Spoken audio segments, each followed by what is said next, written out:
When we look at a map of the world, we see borders, oceans, and mountains. But when military planners and presidents look at that same map, they see something else. They see pipelines. They see shipping lanes. They see the black veins of the earth. For the last 100 years, one substance has mattered more than any other. It is the blood of modern civilization. Without it, cars don't move, planes don't fly, and armies don't fight. Oil, the official story of American foreign policy, is almost always about democracy, freedom, or national security. And sometimes, those things are true. But there is a shadow history of the 20th and 21st centuries. A history where the movement of armies tracks perfectly with the location of oil reserves. Critics call it imperialism. The government calls it strategic interest. But the reality is much simpler. The American empire runs on oil, and it will do whatever is necessary to keep the tank full. We are going to trace the timeline of American intervention. From the coups of the 1950s to the deserts of Iraq, and finally to the jungles of Venezuela, we will answer the controversial question: which wars were really fought for oil?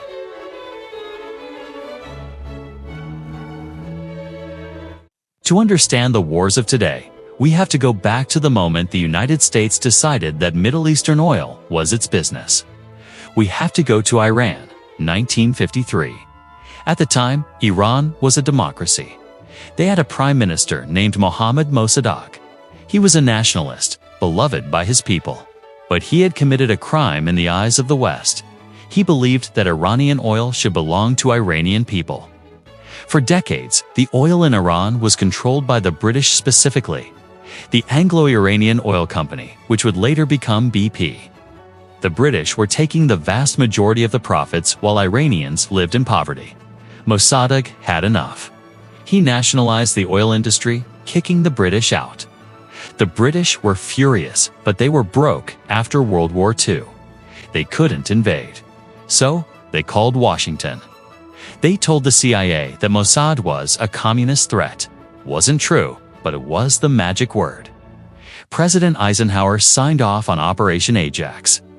It wasn't a military invasion with tanks. It was a shadow invasion. CIA agent Kermit Roosevelt, Teddy Roosevelt's grandson, arrived in Tehran with suitcases full of cash. He bribed newspapers to print lies about Mossadegh. He hired street thugs to start riots. He created chaos. In August 1953, the Democratic government fell. The U.S. installed the Shah, a dictator who brutally repressed his people, but guaranteed one thing: the oil would flow to the West. This was the original sin. It taught Washington a lesson. You don't need to conquer a country to control its resources. You just need to control the guy in charge. While the CIA was busy in Iran, an even bigger game was being played next door in Saudi Arabia. This wasn't an invasion. It was a handshake. It actually started back in 1945. President Franklin Delano Roosevelt met with King Ibn Saud on a U.S. Navy cruiser in the Suez Canal.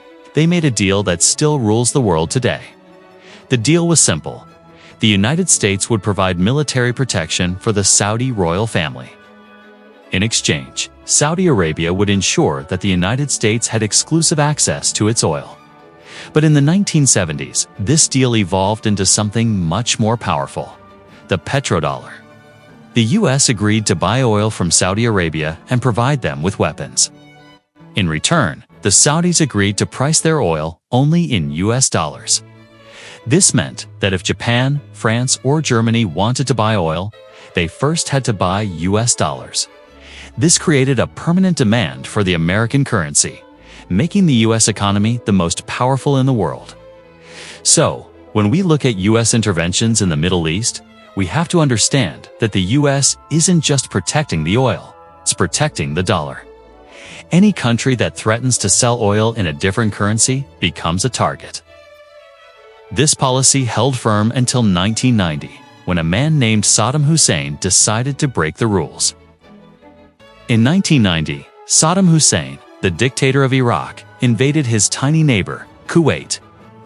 Saddam argued that Kuwait was historically part of Iraq and was stealing Iraqi oil through slant drilling under the border.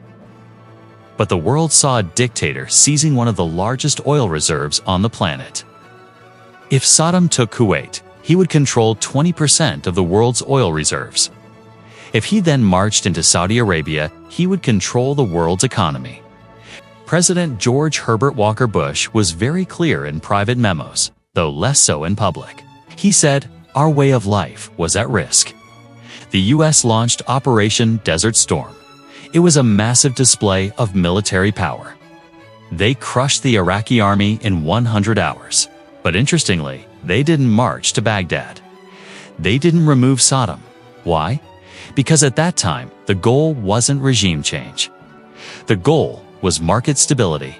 As long as the oil flowed and Saddam stayed within his borders, the US was content to let him stay in power. They kicked him out of Kuwait, put the Kuwaiti royal family back on their gold-plated thrones, and established massive, permanent US military bases in Saudi Arabia. The mission was accomplished. The pump was secure. Until 2001.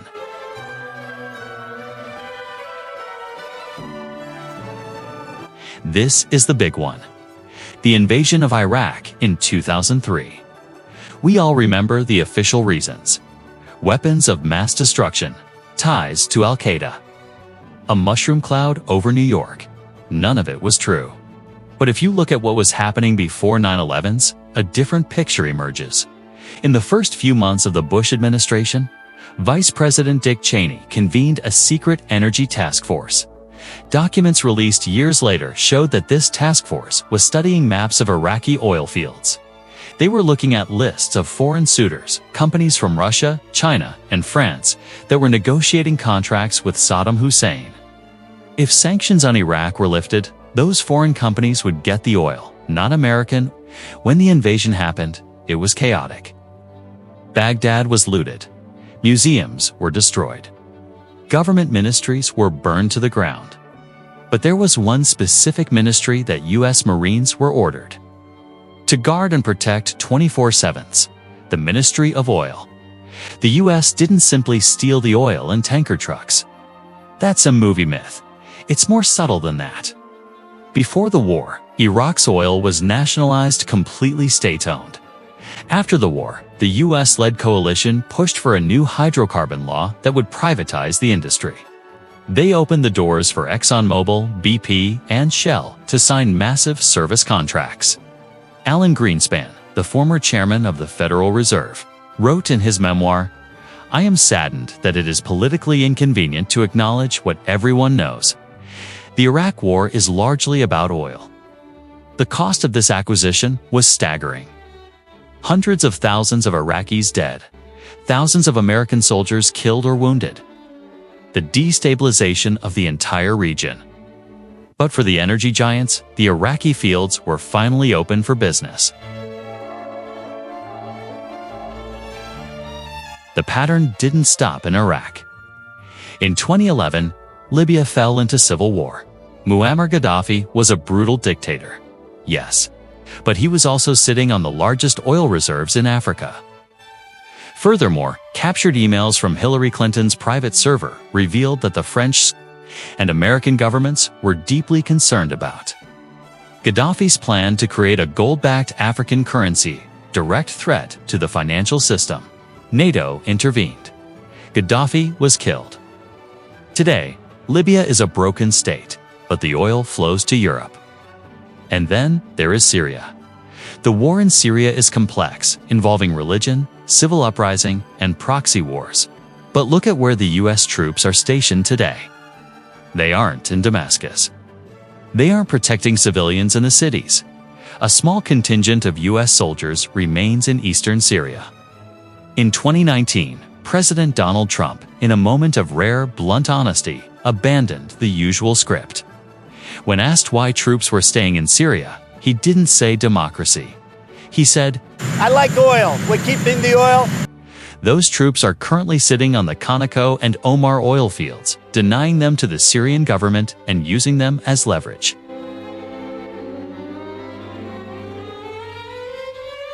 And And this brings us to right now, to this very week.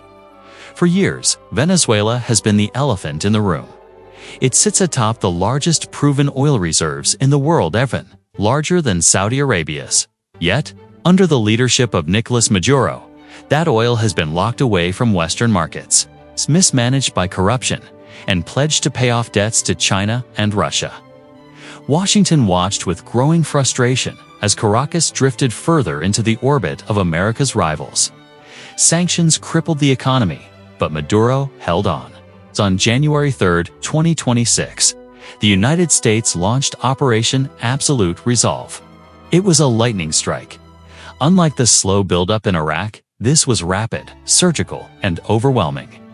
U.S. Special Forces, supported by the 82nd Airborne, seized control of the Macacia Airport and key government buildings in Caracas before dawn.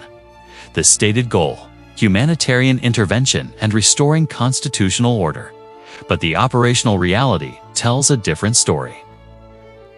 The primary targets secured in the first 12 hours weren't food distribution centers. They were the oil terminals at La Cruz and the heavy crude processing facilities in the Orinoco Belt. In a move that shocked the international community, U.S. forces didn't just topple the government, they extracted it. President Nicolas Maduro and his wife, Cilia Flores, were captured and immediately renditioned, flown out of the country to a black site, bypassing international courts entirely.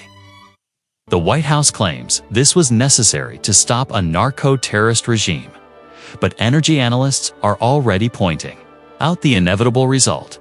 Venezuela's state-owned oil company, PDVSA, will likely be restructured. American energy contracts, long frozen out of the country, will return. The largest oil reserve on the planet is about to come back online under American supervision. It is the culmination of a century of policy. From the coup in Iran in 1953 to the raid in Caracas in 2026. The method changes, but the objective remains the same. So, did the U.S. invade for oil? In Iran, they staged a coup for it. In the Gulf War, they fought to protect the flow of it. In Iraq, they invaded to privatize it. In Syria, they occupy it. And now, in Venezuela, they have seized it. It is uncomfortable to admit that the world's leading democracy often acts like a corporation with an army. But energy is the basis of survival. As long as the world runs on fossil fuels, the powers that be will fight to control the tap. We are told that Operation Absolute Resolve is about freedom for the Venezuelan people. And perhaps, for some, it will be. But history suggests that when the dust settles, we shouldn't look at who sits in the presidential palace. We should look at who is signing the contracts for the oil wells. The faces change. The addiction remains.